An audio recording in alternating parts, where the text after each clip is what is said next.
ditch the wrong people faster. Remember this principle in life. You will find the right person sooner if you get rid of the wrong person quicker.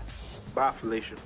So if someone is showing you they're not right for you, they're showing you red flags, or they're just not treating you right, move on ruthlessly, because the right guy could be the third person behind that person, but you'll never meet them if you don't get rid of the person in front of you. And that, my friend, is what they call closure.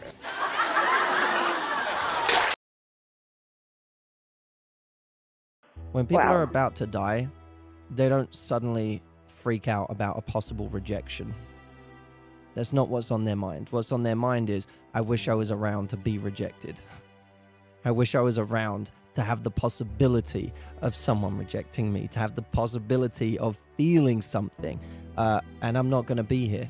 Make no mistake, you will 10 years from now be 35 and saying, I wasted 10 years avoiding situations because of a guy that I made so important that I threw away a decade of my potential on him.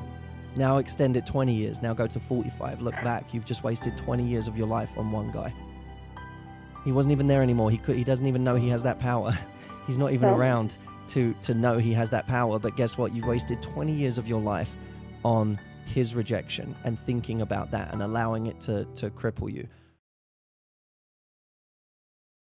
How do you know if you're in the friend zone or not? Is it worth it to go ahead and ask the question or just ignore it? Look, I'm a big believer in baby steps. Go flirt with someone a little bit. Go be more tactile with them than you normally would. Tease them. See how they respond to that. I don't think if you like your friend, you don't have to blow up your friendship overnight. It's possible to inch forward and see if they then inch forward with you.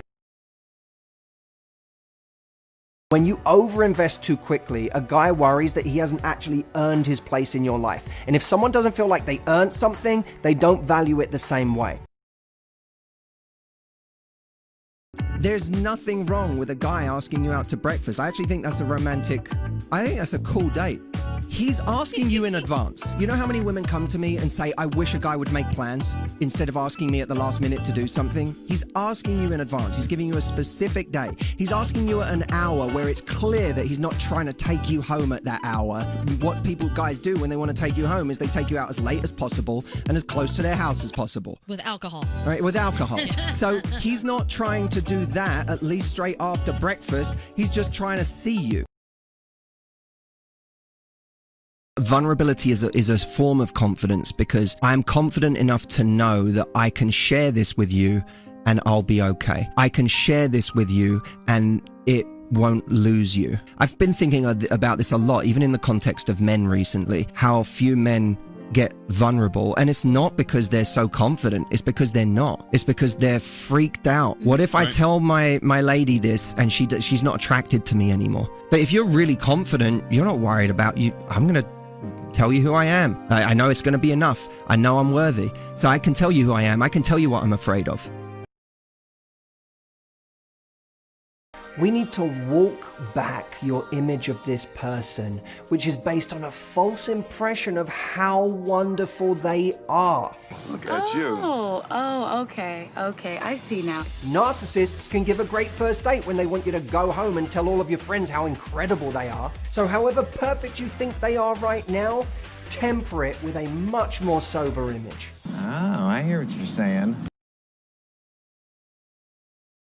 We need to qualify how much attention someone is giving us with how much time we've actually known them for. We just met, baby, yeah. If you feel the amount that this person is gushing over you, the amount of promises they're making, are not organic to the amount of time they've actually known you, you need to modify your expectations. Girl, you better check yourself. Have the conversation with the person that you know is not giving you their all. You know is not actually committing to you. You don't have to have it in a crazy emotional way. I'm a big fan of like charming candor. Like be honest with someone, but still be charming, still be attractive. You're not sure what you want? I get it. You're not sure what you want. I can't make you sure. I think you're awesome. And by the way, there are plenty of women out there who will go and do the casual thing with you or will accept this from you because guess what? You're hot and you're attractive and you're great, right? That's why I like you. You've got all these great qualities. But I like myself more to be in a situation where someone's not actually meeting my needs. So you should go and do that, but you should find someone to do it with, and there will be people who do it with you. I'm just not one of them. Does everyone just want the next best thing? You know, everybody gets ghosted all the time or is doing the ghosting, you know? Yes, it's easier to reject people because we don't necessarily have to do it in person. But even then, like, people talk about ghosting, like, oh, why is ghosting such a thing these days? When was ghosting not a thing? When was, like, we literally can watch movies from the 50s where the woman sees the guy and she's like, sees him in the street and she's like, why didn't you call? Right.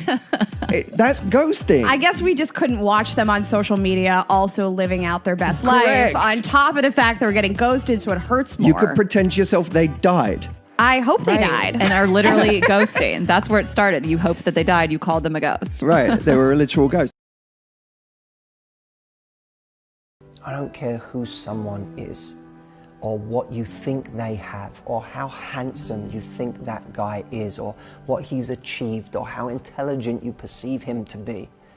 That is still just a person.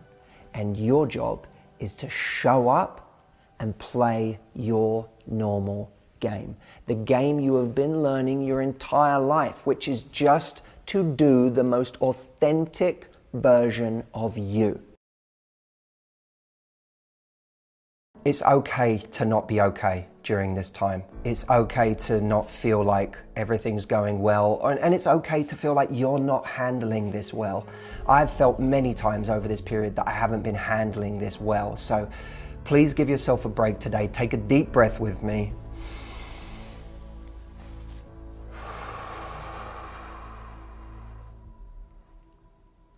And just know that it's gonna be all right, that we're human. I think that we get addicted to whatever is the thing that we're most comfortable with. It's the same way a comedian gets addicted to being funny, and that's what they do. Everywhere they go, they tell jokes. Well, that's not all you are. We have to start saying, okay, I might be comfortable with this part of my personality or the way I get significance, but there are many other things that make me me. And that's what's really gonna hold someone, is we're three-dimensional. How do I change up a conversation with a guy? If you want to change up a conversation or a dynamic, you have to lead. You know, it's like if you want someone to be more than a friend, you have to lead that dynamic in starting to flirt with them. Don't wait for someone to flirt with you. Flirt with them a little bit. See where it goes. You don't have to do a lot initially. Just do a little bit and see if they respond. Does playing hard to get really work? No. Ever? Playing hard to get is like dangling a string in front of a cat. All right, cat goes crazy, and then as soon as you drop the string, the cat doesn't care anymore. Let's say you're watching TikTok, you see a video where someone, like ladies, let's say you see a guy wearing an outfit in a TikTok video, and you think, oh, that's a really cool jacket, that's a really cool shirt. Take a picture of that or share that TikTok with him and say, this jacket, this shirt would look really hot on you. The reason this works so well is because when you say that, you're not saying this is a hot shirt. You're saying this shirt would look hot on you. So it becomes a very personal compliment. So if you're just starting to date someone during all this, what would you recommend as a first date activity with someone when you can't be with them in person? Call that person while you're making your coffee. Don't overthink it. I would say for people who have been seeing each other a little longer, one of the nice things you can do is like pick a show that you want to watch together, and like literally prop your phone up, point the camera at you. You're watching the show, but you're also watching each other's reactions to the show in real time. It's not just talking, it's company. And that's a key distinction people need to make right now. Good night, Ari. Good night.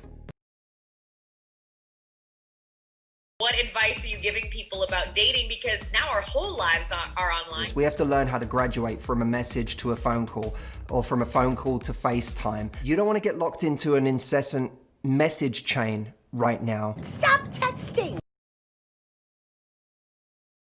There's love and desire. Love is the coming together of two people. The desire exists in the space between two people, and people need to get their head around that. Right. Getting closer and closer and closer and closer and closer all the time decreases the space between you. And when there's no space left, there's no room for desire anymore. The best advice ever. Mystery, that I don't quite know everything about you. That is hot. That is sexy. Yeah. And we get into relationships, and the death to a relationship is, I think I know everything about you now. When you finish a Rubik's Cube, what do you do with it? You're done. Right. You put it down. In a relationship, you must never be the Rubik's Cube that is completely figured out.